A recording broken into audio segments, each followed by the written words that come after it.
안녕하십니까. 위안 목사입니다. 2024년도 한국의 1인당 GDP가 혹시 얼마나 되는지 아십니까? 34,700달러입니다. 일본이 34,600달러거든요. 일본을 앞섰다는 데서 되게 의미가 있습니다. 이렇게 우리가 잘 살면 좋은 것 같죠. 근데 사실은 잘 살면서 많은 사람들이 예수님을 믿지 않고 믿던 사람들도 예수님을 떠나게 됩니다. 오늘 말씀은 이러한 시대 분위기 가운데 예수님께서 우리에게 주시는 질문입니다. 너희도 예수님을 떠날 것이냐? 이렇게 묻습니다.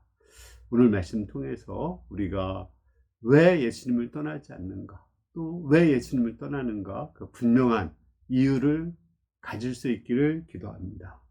오늘 말씀의 요절은 요한복음 6장 67절입니다. 예수께서 11 제자에게 이르시되 너희도 가려느냐. 예수님이 오병이어로 5,000명을 먹인 후에 많은 무리가 나왔죠. 그들은 떡을 달라고 했어요. 예수님이 떡을 주지 않자 많은 무리들이 정말 밀물처럼 왔다가 썰물처럼 빠져나갔습니다. 심지어 70 제자들도 떠났어요. 12 제자만 남았습니다. 그 12 제자들에게 예수님은 물으셨습니다. 너희도 가려느냐? 이 너희도 가려느냐 하는 그 질문이 우리에게 하시는 그 예수님의 질문으로 들을 수 있기를 기도합니다. 66절에서 67절을 보겠습니다. 그때부터 그의 제자 중에 많은 사람이 떠나가고 그와 다시 함께 다니지 아니하니라. 예수께서 12 제자에게 이르시되 너희도 가려느냐. 그 수많은 무리가 예수님께 나왔을 때 12 제자들은 되게 기분이 좋고 흥분했을 것입니다. 그런데 그 예수님을 따르던 무리들이 다 떠나고 70 제자까지도 떠났을 때 제자들의 마음도 흔들렸을 것입니다. 우리가 예수님을 떠나야 되는가? 계속 예수님께 남아있어야 되는가? 이런 갈등을 했을 것입니다. 그때 예수님은 제자들에게 너희도 가려느냐? 가려면 가라. 또 남으려면 남아라. 근데 남으려면 분명한 이유를 가지고 왜 남는지 그 분명한 소신을 가지고 남아라. 떠나려면 왜 떠나는지 분명한 소신을 가지고 떠나라고 말씀하셨습니다. 이처럼 하나님께서는 우리가 여호와 하나님만을 섬길 것인지 아니면 세상을 같이 섬길 것인지 우리에게 결단을 요구할 때가 있습니다. 제가 오늘 말씀 준비하며 두 가지가 생각나는데 그것을 소개하고자 합니다. 첫 번째는 우리 여호수아가 그 이스라엘 백성과 함께 출애굽을 해서 가나안 땅을 정복했죠. 그리고 죽기 전에 고별 메시지를 전합니다. 그때 여호수아는 그래요.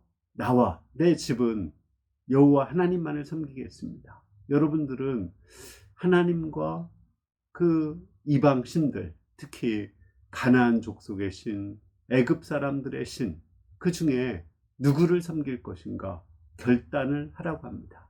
그 결단을 촉구하기 위해서 이스라엘의 역사를 쭉 얘기합니다. 아브라함을 그 메소포타미아 지방에서 다른 신을 섬길 때 그를 불러서 가나안 땅으로 옮겨오셨습니다. 그리고 그를 복의 근원 삼으셔서 그를 통해서 만백성을 복주고자 하셨습니다. 그 야곱의 때 이스라엘 백성이 이제 애굽에 가서 430년 동안 노예살이 했죠. 그때 하나님께서는 그 430년의 노예살이 하는 그들을 다시 가나안 땅으로 인도했습니다. 그들을 억압하는 애굽 사람들을 장자장으로 심판했고 또 홍해 바다에서 심판했습니다. 또 우상을 숭배하던 가나안 7 족속을 심판했습니다. 그리고 그 이스라엘 백성을 가나안 땅으로 인도하셔서 그들을 거룩한 나라, 제사장 나라로 삼으셔서 세계 만민에게 복을 주고자 하셨습니다. 이러한 역사를 소개하면서 너희도 애굽 사람들이 섬기는 그 신을 섬길 것이냐, 아니면 가나안 족속의 신을 섬길 거냐, 아니면 정말 여호와 하나님만을 섬길 것이냐, 이렇게 결단을 하라고 질문을 합니다. 그 심판을 받은 가나안 신이나 또 애굽 신을 섬길 수가 없죠. 하나님만을 섬기겠다고 그들은 결단을 했습니다. 그러자 여호수아는 재차 그들에게 또 다짐을 받습니다. 하나님을 섬기다가 다른 신을 섬기면 하나님은 질투하시는 하나님이시기 때문에 엄청나게 분노하실 것인데 그래도 하나님을 섬기겠느냐 이렇게 묻습니다. 그래도 하나님을 섬기겠다고 하자 하나님은 이스라엘 백성들과 하나님만을 섬기겠다는 언약식을 체결합니다.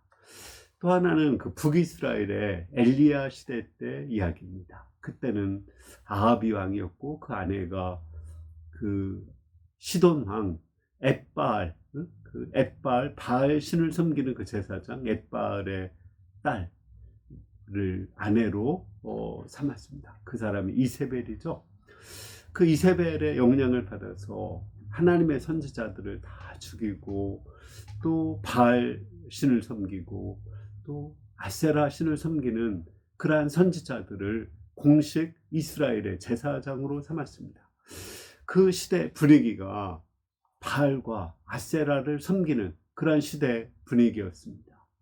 그때 엘리야는 여호와 하나님을 믿고 니네가 바알과 아세라를 섬기면 하나님이 비를 내리지 않을 것이다. 이렇게 심판을 경고했습니다. 그러자 하나님께서 엘리야의 기도를 들으시고 3년 6개월 동안 비를 내려주지 않으셨습니다. 그리고 엘리야를 그레 시냇가로 인도하셔서 까마귀가 주는 그 음식을 먹게 하시고 또 그 물이 떨어졌을 때는 그 사렙다 과부에게 가서 그가 아주 가난한데 그 떡 조금 기름 조금 가지고 그 떡이 끊어지지 않게 그를 먹여 살렸습니다. 이런 큰 체험을 한 그 엘리야는 이제 그 아합 왕한테 가서 모든 그 바알과 아세라 선지자들을 불러 모으라겠습니다. 바알 선지자 400명이 모였어요. 그들과 내기를 하자고 했습니다. 물론 그때 많은 이스라엘 백성들이 엄청난 구경거리가 생긴 것처럼 모여들었죠. 그때 엘리야는 그 송아지를 각을 떠서 놓고 기도해서 하늘에서 불이 내리는 그 신이 참신이다. 이 내기를 하자고 했습니다. 그리고 백성들에게 결단을 촉구했습니다. 너희가 바알과 하나님 사이에서 어느 때까지 머뭇거리느냐. 바알이 하나님이면 하나님을 따르고 아세라가 하나님이면 하나님을 따르고 여호와가 하나님이면 하나님을 따르라. 결단을 촉구했습니다. 물론 먼저 그 바알 선지자 400명이 막 기도하고 자기 몸을 상하게 하면서 그 정오까지 기도했지만 불 내리지 않았죠. 그 후에 엘리야가 하나님께서 여호와가 하나님이심을 알게 해달라고 간절히 기도하고 불이 내려서 재물을 사르게 하고 그 후에 400명의 바알 선지자들을 처단했습니다. 그리고 그때 하나님께서 비가 내리도록 기도해서 비가 내렸습니다. 그리고 사람들이 여호와 하나님만을 섬기도록 결단을 하게 도왔습니다. 지금 시대도 세상이 너무 좋죠. 이렇게 우리나라가 잘 먹고 잘 사니까 세상이 아름다워 보이고 좋습니다. 그렇기 때문에 많은 사람들이 세상과 하나님 사이에서 갈등을 합니다. 오히려 교회는 초라하고 보잘것없어 보이고 세상이 더 크고 아름다워 보입니다. 이때 우리는 분명한 결단을 해야 됩니다. 여호와가 하나님이시면 하나님을 따르고 세상이 하나님이면 하나님을 따르고 예수가 그리스도라면 하나님을 따르고 세상이 그리스도라면 세상을 따라가야 됩니다. 그때 이 베드로는 어떠한 결단을 했나요? 우리 68절에서 69절을 보겠습니다. 시몬 베드로가 대답하여 이르되 주여 영생의 말씀이 주께 있사오니 우리가 누구에게로 가오리까? 우리가 주는 하나님의 거룩하신 자인 줄 믿고 알았습니다. 베드로는 예수님께 남고자 결단을 했어요. 왜요? 예수님 안에는 영생의 말씀이 있다. 영원하신 말씀이 있고 영원한 생명을 주는 하나님의 말씀이 있기 때문에 예수님을 따르겠다고 했습니다. 그러나 세상에는 영생의 말씀이 없는데 어디로 가겠느냐고 했어요. 왜냐하면 세상이 아무리 아름다워 보여도 그것은 풀과 같고 그 모든 영광이 풀의 꽃과 같은 것입니다. 꽃은 아름답죠. 그러나 일시적이죠. 마찬가지로 세상의 부귀영화, 권세, 아름다운 것들은 잠시 있다가 없어지는 것입니다. 죽음과 함께 다 없어지는 거예요. 그러나 우리 예수님에게는 영원히 살아계신 그 부활이요 생명이신 예수님이 있습니다. 죽으시고 부활하셔서 하나님 우편에 계시고 그 부활의 증거로 우리에게 성령을 보내주셨습니다. 그러므로 베드로는 영생의 말씀에 있는 예수님을 따르겠다고 결단을 했습니다. 어떻게 예수님께 영생의 말씀이 있는 것을 알았나요? 믿고 알았다고 했습니다. 예수님의 말씀을 믿고 순종을 해보니까 엄청난 고기를 잡았죠. 예수님의 말씀을 믿고 전도해 보니까 귀신이 나가고 병자가 치료되고 하나님 나라의 복음이 전파되는 걸 체험했죠. 예수님의 말씀을 믿고 무리를 걸었을 때 빠지지 않고 걸을 수가 있었습니다. 이 모든 것을 통해서 예수님 안에 영생이 있고 하나님 나라가 있다는 것을 알게 되었습니다. 예수님 안에 영생이 있다는 말이 무엇일까요? 예수님께는 영생의 말씀이 있다는 것이 무엇일까요? 그것은 예수님을 통해서 현재 우리가 영원한 기쁨, 영원한 평화, 영원한 자유를 맛본다는 거예요. 차별도 없고 슬픔도 없고 싸움도 없는 하나님 나라를 우리 공동체에서 맛볼 수 있다는 것입니다. 이것이 있는데 어디로 우리가 가겠느냐고 말했습니다. 정말 이 세상에 부귀영화 또 권세 속에는 영원한 것이 없습니다. 꽃처럼 잠시 아름답지만 다 사라지는 것입니다. 요즘에 신천지에 젊은이들이 많이 모이고 있죠. 그런데 그 신천지에 왜 그들이 모입니까?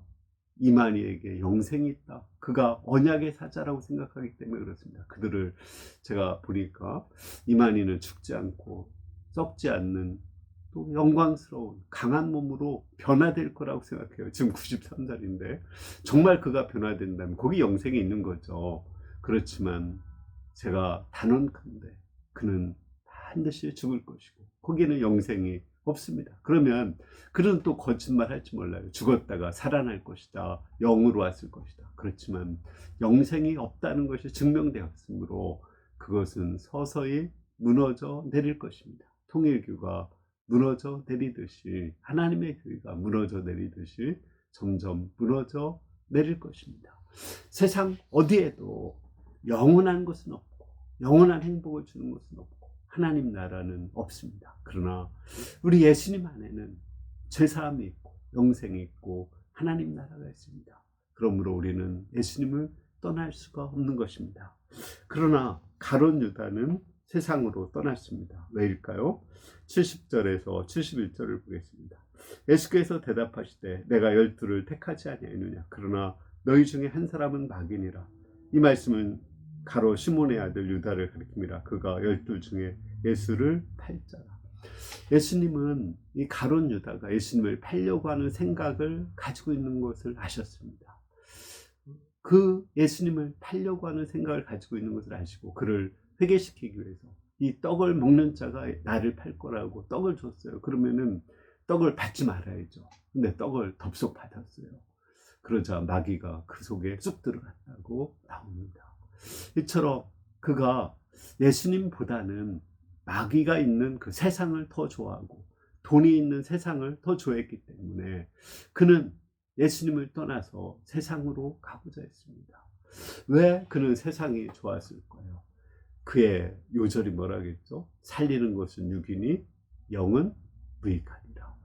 그는 영적인 것에 대해서 무가치하게 여기고 세상적인 것은 가치 있게 여겼습니다. 그의 가치관이 예수님, 영생, 하나님 나라 이거는 눈에 보이지도 않는 것이고 아무것도 아니다.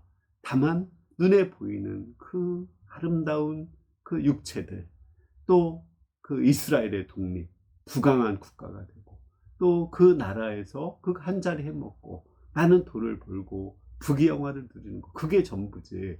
눈에 보이는 것이 전부지. 눈에 안 보이는 거, 그게 뭐가 있느냐. 그의 가치관은 눈에 보이는 세계를 전부로 생각하는 것입니다. 그 영의 세계보다는 육의 세계, 눈에 보이지 않는 세계보다는 눈에 보이는 세계를 더 중시 여겼기 때문에 그는 예수님을 떠나서 결국은 예수님을 팔 수밖에 없었습니다. 결론적으로 예수님은 우리에게 물으십니다. 너희도 가려느냐? 특히 고난의 때 우리는 이러한 결정을 해야 됩니다. 아니면 부귀영화를 누릴 때 이러한 결정을 해야 됩니다. 이스라엘 백성들이 그 바벨론 포로로 잡혀갔을 때 많은 사람들이 예수님을 떠났습니다. 그러나 그 중에 10분의 1도 안 되는 남는 자가 있었고, 그 남는 자들을 통해서 구원 역사가 이루어지고 그리스도가 오시고 세계 만민 구원 역사가 이루어졌습니다. 왜 그들이 남는 자가 되었을까요? 그들은 예수님 안에서, 하나님 안에서 영생의 말씀을 발견했기 때문에 그렇습니다. 하나님 나라를 소망했기 때문에 그렇습니다. 그들이 알맹이들이고, 하나님을 소망하지 않고 떠난 자들은 쭉정입니다. 마치 퀴즈를 하면 알맹이는 안으로 오죠. 또 쭉정이는 밖으로 나갑니다. 이와 같이 정말 우리가 영생하시는 예수님을 믿고 하나님을 믿는다면 고난의 때 더 하나님께로 나가게 됩니다. 뿐만 아니라 부귀영화, 세상이 너무 좋아 보이는 이 세계 속에서도 그것이 영원하지 않고 헛되고 일시적이라는 것을 깨닫기 때문에 거기로 가지 않고 우리는 영원한 하나님 나라에 남는 자가 될 수 있습니다. 너희도 가려느냐?